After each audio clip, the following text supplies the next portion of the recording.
Dave Stoblin here. We're talking sequences, in particular a famous sequence called the Fibonacci sequence. And you may have seen this in popular culture in movies or TV shows.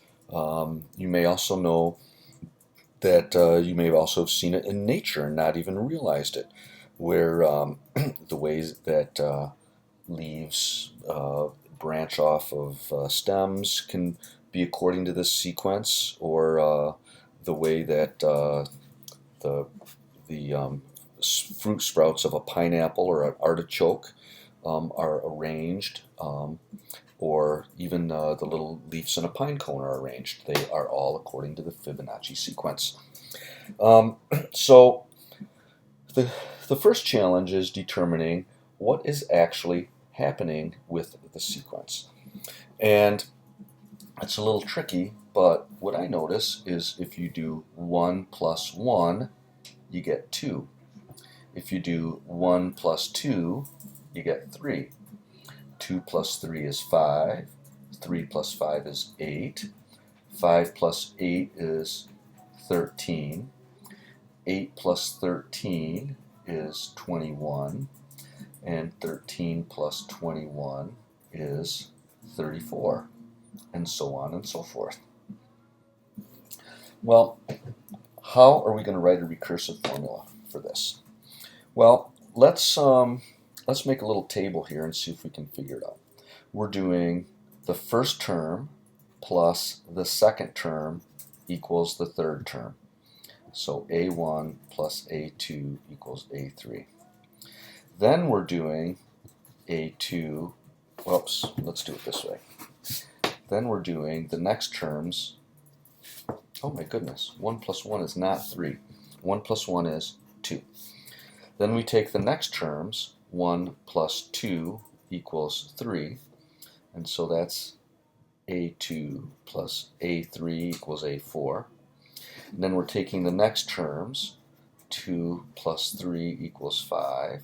So that's A3 plus A4 equals A5, and then we would do 3 plus 5 equals 8, which is A4 plus A5 equals A6, and so on and so forth. Well, when we do a recursive formula, we always say that you need to know the value of the first term. In this case, it's 1. But we don't really know how to get the second term from this because we use the first two terms added together to get the third. So what we really have to know are the first two terms. And then if we know the first two terms, we know that the third term is the previous plus the next previous. And so we could say the nth term is the previous term plus the next previous term. And that is the recursive formula. And so this was relatively easy to derive, but if we want to find the 100th term in the sequence, we have a lot of work to do. So it'd be nice to have an explicit formula. But you may recall me saying in a previous video that the explicit formulas are hard to come by. Once you get them, they're super easy to use, but they're hard to come by.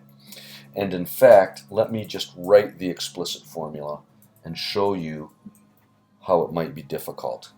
The nth term is equal to 1 over square root of 5, brackets, parentheses, 1 plus square root of 5 over 2 to the nth power minus 1 minus the square root of 5 over 2 to the nth power, close the braces.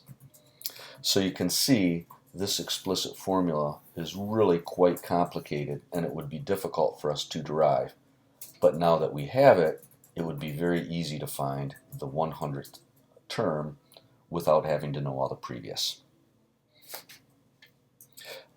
I would encourage you to check out Fibonacci sequences on the internet, do a little Google search, and I think you'll find some really neat things. Okay, that's it for the moment.